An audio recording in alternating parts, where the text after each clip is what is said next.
Hello, everyone, and welcome back to the Cyclocross Social podcast. Today, we're going to be talking about the 2025 USA Cycling National Championships presented by the Meteor, which took place in Faytetteville, Arkansas. And with me here to discuss the action is our North American correspondent, Patrick. Thank you so much for being here. Hey Noah, I'm here in Fayetteville, Arkansas, where we just wrapped up the 2025 USA Cycling National Championships. Before we dive into the action, this episode is brought to you by the Cyclocross World Championships, which are taking place in Hulst this year. Hulst is expecting to host the greatest Cyclocross World Championship of all time, in their own words. They hope to bring in 60,000 spectators on Sunday for the battle, and you too can be one of them. Head to the link in the show notes and order your ticket there for the discounted early rate and support us by doing so, as we get a 15% commission on any sales through the link in the show notes. While it was maybe not quite the World Championships, there were some jerseys on offer in Fayetteville, Patrick. And when we recorded the preview, we had some doubts about the course. There were some changes, and I'm curious what course you found in Fayetteville.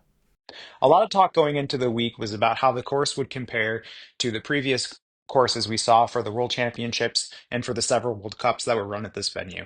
I spoke to some USA Cycling representatives, and they mentioned that not having a televised race is somewhat freeing and allowed them to change the course up a little bit and not focus on things that would work best for cameras. What we saw mainly was the removal of the large climb during the lap, and also a tighter, more technical race with some more mountain bike-like features than what we saw previously. All in all, the course was a little different than what we're used to seeing. It was very dry, was very fast, but it made for an interesting type of race. What we thought we'd see was more pack racing, but really that only played out in the women's championship. Other than that, it was basically breakaways. But it was a good course. There were certainly better courses in the past, decade or so, but it was worthy of a championship, and it was good to see something slightly different here for a national championship.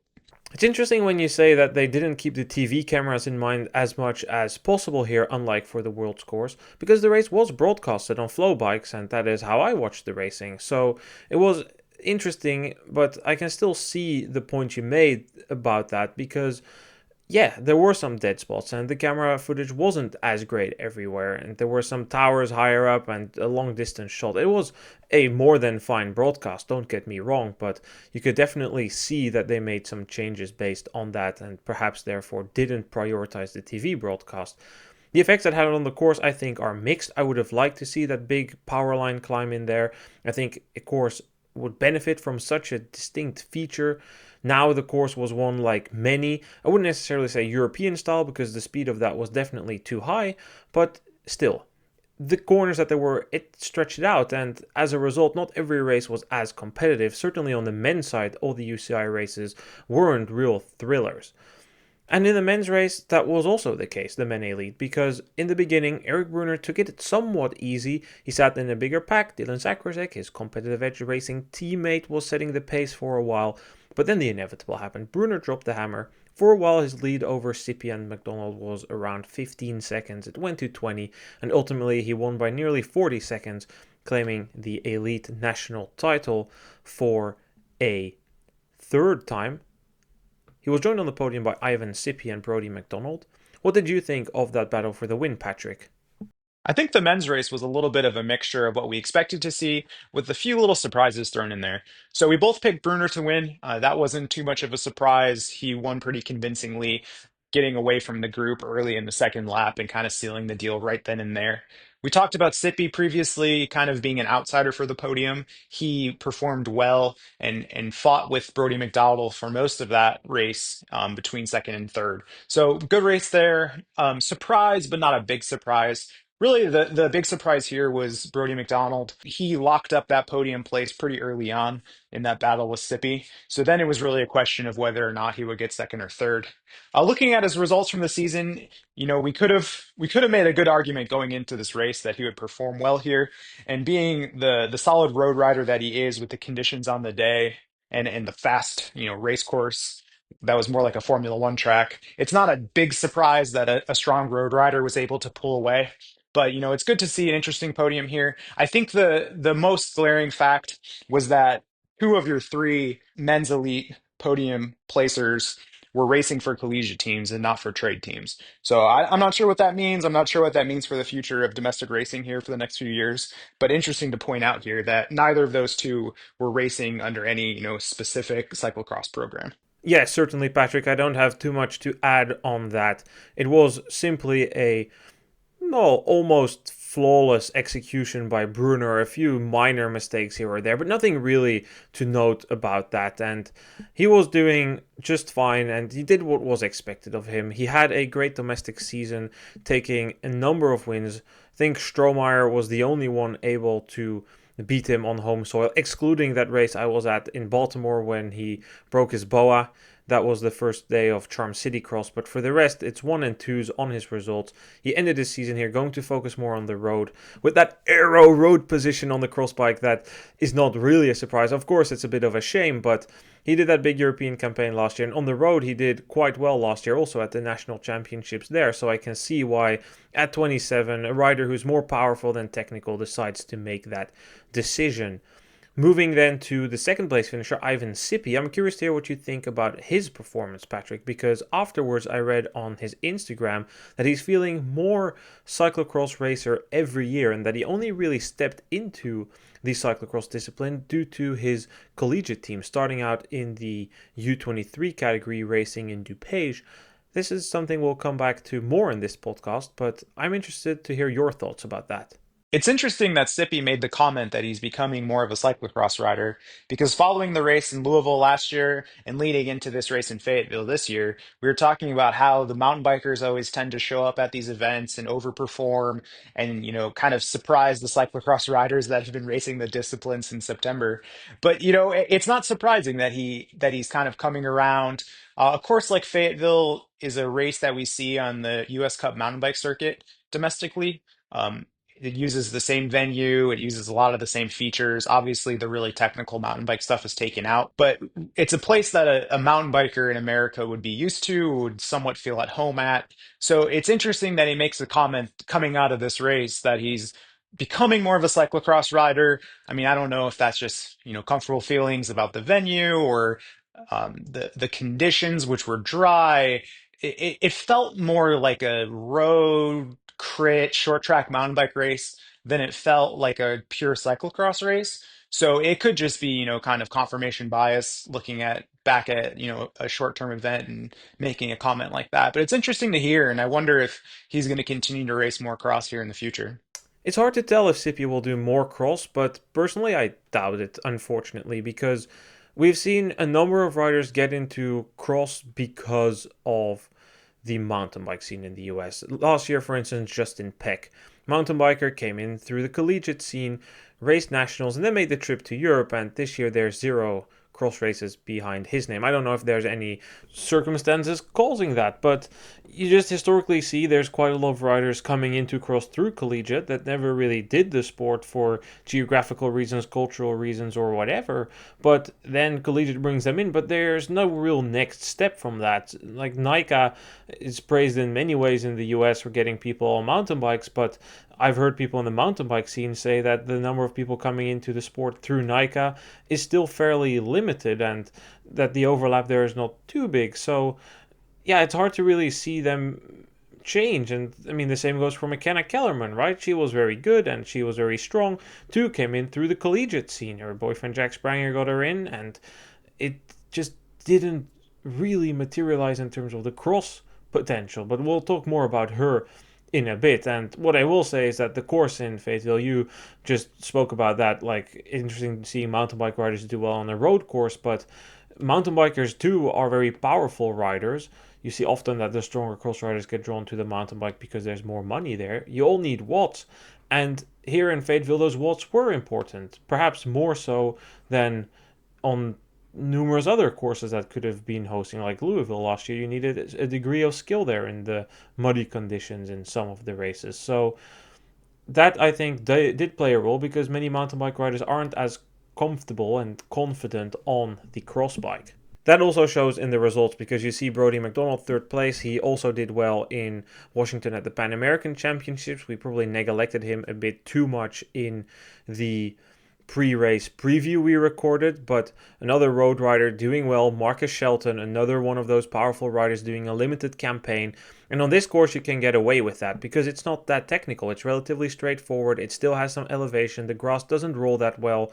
So all in all, it did really suit these type of riders. Whereas if it's muddy or if we go to maybe a more technical course, say yeah, hard to really come up with an actual super technical race in the US, but you get the point. Like, if the course had been more technical, more slow, more burst accelerations, then we could have, I think, seen riders like Kerry Werner or Dylan Zakrajek, like them, get more into the groove. Jules van Kempen didn't have a good day.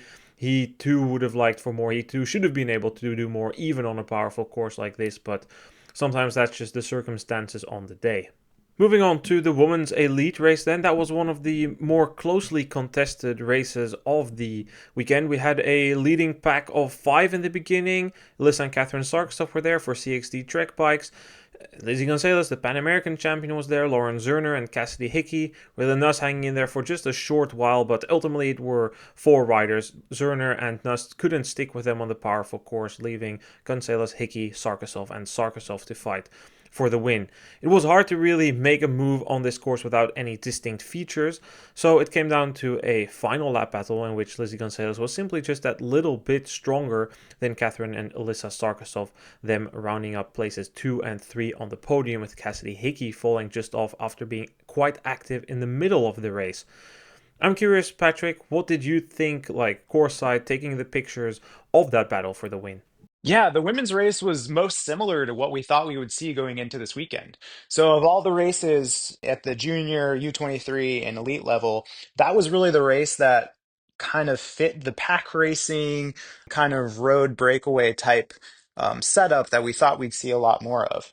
So, Gonzalez, I think, played it really smart. You could see that she had a lot of racecraft and had a plan for how the race was going to go and kind of, took it easy in the first little bit of the race, didn't really go to the front too much, kind of conserved energy, let others around her duke it out. She just kind of hung on and waited for the moment when it would be decisive. I think that really played out well for her. She came in, executed her plan well, and then when 2 to go came, she finally put in her effort and built some space for the Sarkisov sisters and ultimately made the move that dropped Hickey and kind of broke that group up. So not surprising that Gonzalez won. We both picked her to win. It's interesting to see that, that was likely her plan and it played out perfectly. I would just like to take a moment to underline just how good the season of Lizzie Gonzalez has been. I think she's made quite a big step forward. Last year, she had some solid results. She raced up at the national championships, finished 5th, didn't have a great day there, showed herself relatively well in Europe. The start fields weren't too deep in Baan Koksijde. She got 2 top 15s there. World Championships in Louvain, a bit of a disappointment. So last season definitely had some highs, but this season I feel like she's really made a big step forward, not just in terms of her results, taking a number of wins, the Pan American title, the American title, but also just in the way that she's been racing. She comes across more powerful. She won one race, I think, over here in Belgium on the road this summer, was good in a couple of other of those races. And I think that road power that has really translated into this cross season. She was always already a technically skilled rider, but I feel like she's now been able to back that up with some real powerful outings. And the season, it speaks for itself. 2 wins in Kings, 2 wins in Major Taylor, 1 win in Northampton, a win at the Pan American Championships, 2 losses to Yolanda Neff. Who can falter for that? Then a win in Fayetteville. Like, it's a near enough perfect domestic season. I'm really, really curious to see how that translates over to her results in Europe. I just mentioned those top 15s, but I want to see, like, in a World Cup, what does she have in store? Because so far the World Cup results, she hasn't been able to really leave a mark, break into the top 25. So it would be really good if she can make that step forward and translate that into some success in Europe. And who knows, maybe even she can dream about a top 20 or a top 15. I think a top 10 is definitely too much. That's out of reach for now, but it has been a really good season for her. The race was still close though. So what do you think? Could the Sarkisov sisters have done anything different to take the win? You're not going to hear me say this often, but I feel like the Sarkisov sisters could have taken a page out of the Paulo playbook and kind of done a little bit of a team tactic here, attacked while the others sat in, let Hickey and Gonzalez burn their legs, and then counterattacked. It would have been interesting to see that because the course really favored it. The composure of the front group favored it with two CXD riders against two riders that were on different teams. It would have been interesting to see that play out. But ultimately, we didn't. They kind of both rode somewhat conservatively, I would say. I don't know if that's because they were on the limit or they saw two out of three podium places in their grasp relatively easily. So they just kind of sat in. They spent a little time at the front, but not too much, and they waited for that decisive move to come and just kind of hoped to hang on. And consolidate that podium place for both sisters. So at the end of the day, I mean, it's a good result for both of them. You can't really ever complain about a podium, but it would have been easy to, or would have been interesting to see if, a little bit of team tactics would have benefited them in this race. I wonder to what extent the course in Fayetteville actually really lends itself to those team tactics, though, because it's so wide and the lack of like corners and bottlenecks, or at least the sharp corners, makes it a bit harder. Perhaps the rolling attacks, but to me, at least watching from the TV, it definitely seemed that Catherine Sarkisov was kind of on the back foot in the middle of the race, but she really made a strong impression at the end. I didn't really expect her to pull that out. I did say in the preview, and I will say it again, her performance in Flamanville I thought was really good. She finished 20th there.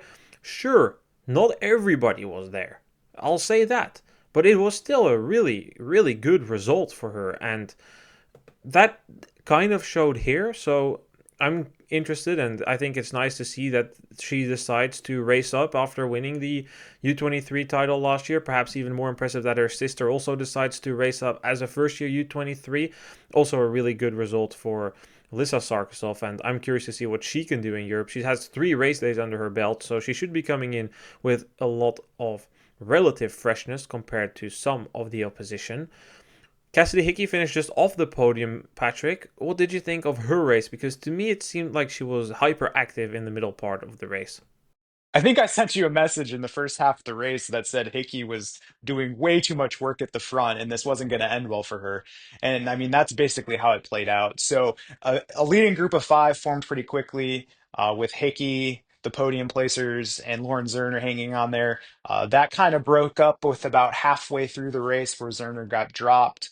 But then it was really, Hickey on the front for most of that first two-thirds of the race. She dropped back a little bit to recover, but then she'd go right back to the front and drive the pace. And it was really obvious that Gonzalez was just kind of hanging out, wasn't really putting in too much effort, just didn't seem really pressed. The Sarkisov sisters, both being on the same team, like I just mentioned, like had an opportunity there to play something different, but didn't. And it just seemed like Hickey really was overplaying her hand and was going to end in a situation where that she wasn't going to be one of the top three that was really contending for the win. So, I mean, hindsight's 2020. There's a lot of different things you can do in different places, but in in a race like that, it's tough to see somebody go to the front and drive the pace and expect them to kind of get away with that. It was obvious that wasn't going to happen, and ultimately she got dropped with about a lap and a half to go, and that was that. She ended in fourth. The men U23 race then, there Henry Coote from Trinity was the big favorite to defend his title, and he did, although his start was not great. He was in around 7th or maybe 8th position. He made a ridiculous dive bomb in the big drop after the stairs, and I will say, I have been a little bit negative about the course, but that was a great, great feature to add. A really steep drop into the corner with that dismount. You could really see a difference in skill between some riders. Then that run up, I really liked the addition of that feature. Coot made a ridiculous dive bomb there. He nearly took out one rider, but he eventually found his way to the front. And when he was at the front, the calm returned a bit and he took the win. And I know you definitely have some thoughts about Henry Coot finding his calm, Patrick. What was for you the main point of the Men U23 race? Ultimately, Noah, the big question going into this race was which Henry Cooper were we going to get? Were we going to get the Henry that was at Pan Am's and at Louisville last year that really, put his stamp on the race and ran away with it?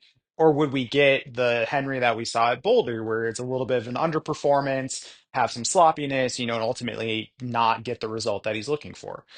We saw the Henry that we're used to, right? He ran away with it. He put his stamp on the race really early on. It was really no doubt that that U23 title was going to go to Henry in a back-to-back fashion. So next year, does he race U23 again before he ages out? I doubt it. I think we're going to see him move to the elite level. There's really no reason to continue racing U23 and just collecting more jerseys. Take the shot at the national championship while you have the opportunity. In Europe later this season, I think it's really a question of, will Henry stay on the bike? Will he keep his form up? And will he be able to do those top 10 efforts like he did at Hoogerheide last year? It's definitely within his grasp.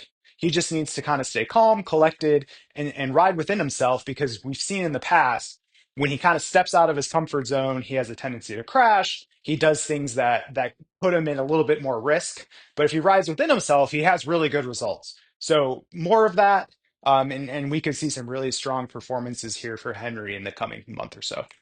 Yeah, for Koot, definitely the factor is like staying calm and staying on his bike. He's very crash prone. Just look at the results last year of him.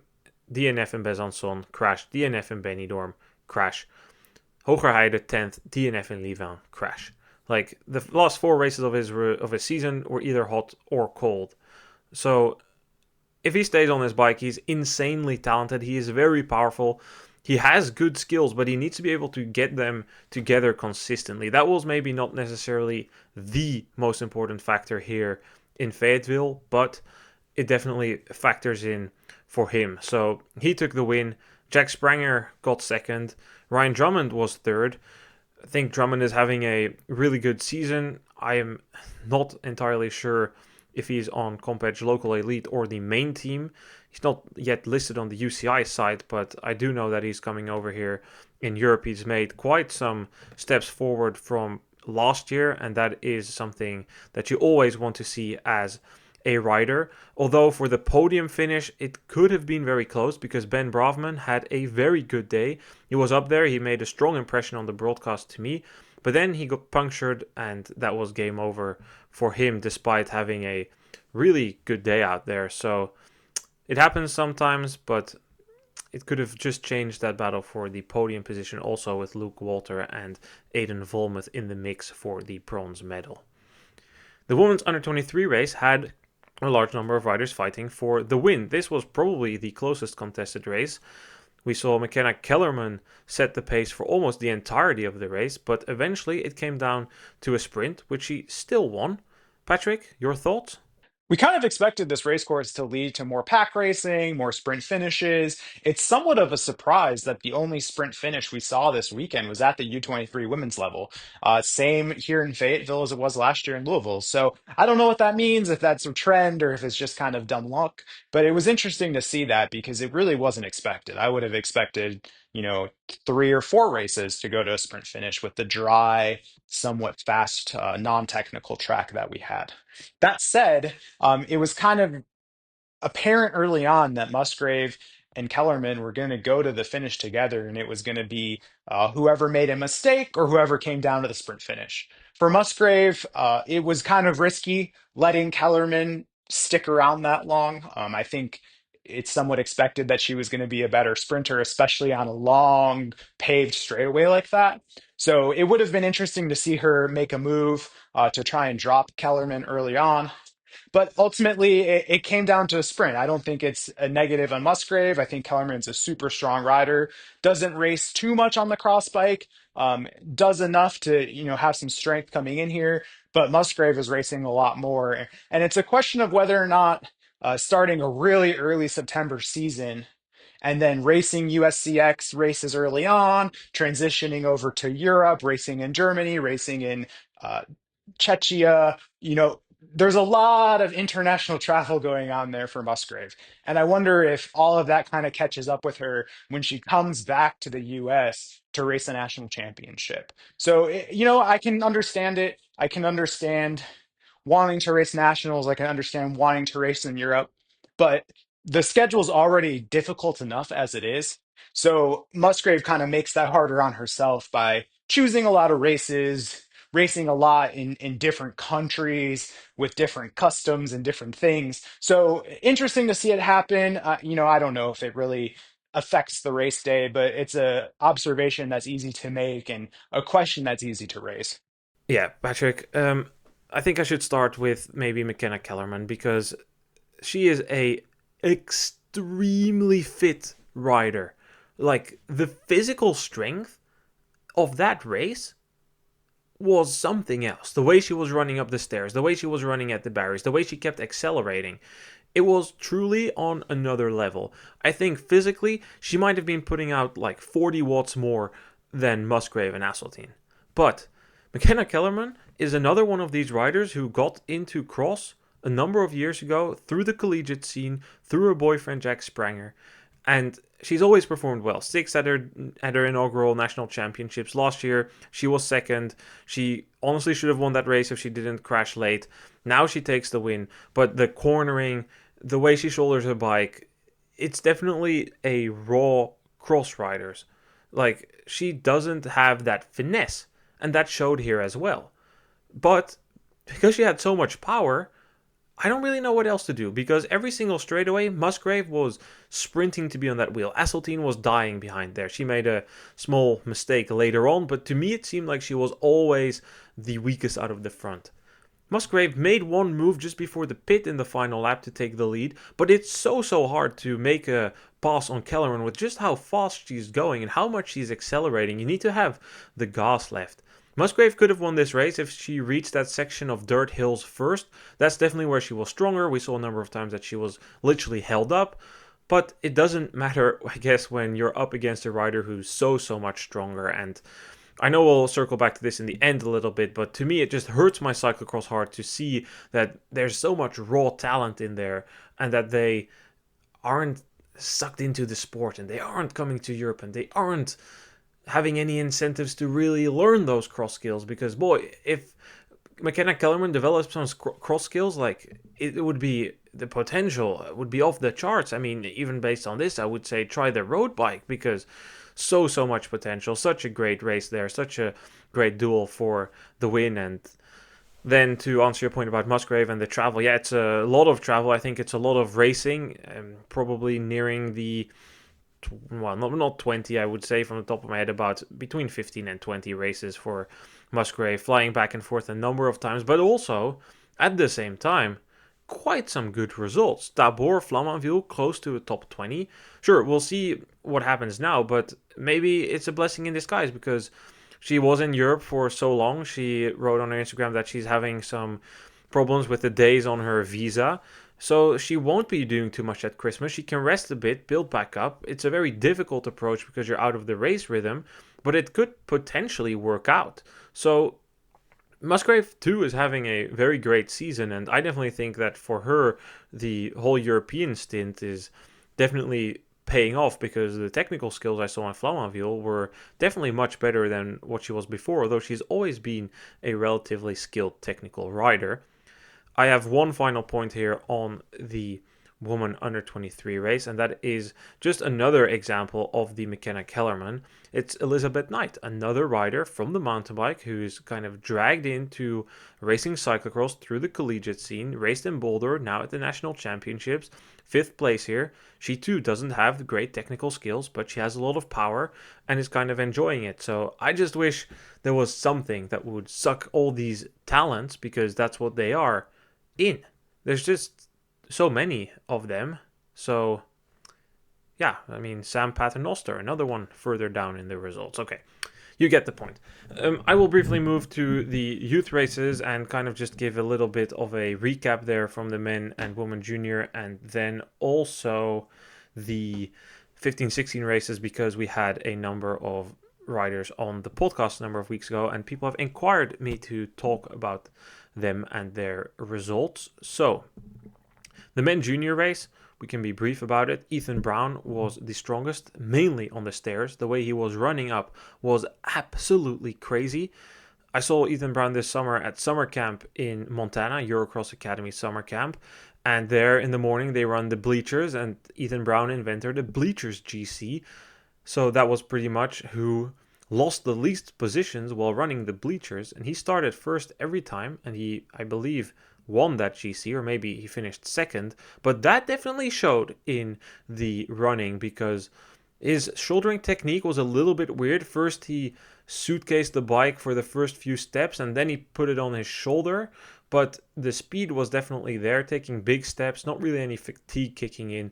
That's what made the difference for him. Every lap he kind of gapped away there, and at some point the rubber band snapped. Matthew Crabb coming in for second ahead of Noah Skolnick and Jacob Hines, a 2-3-4 for the Fincraft team.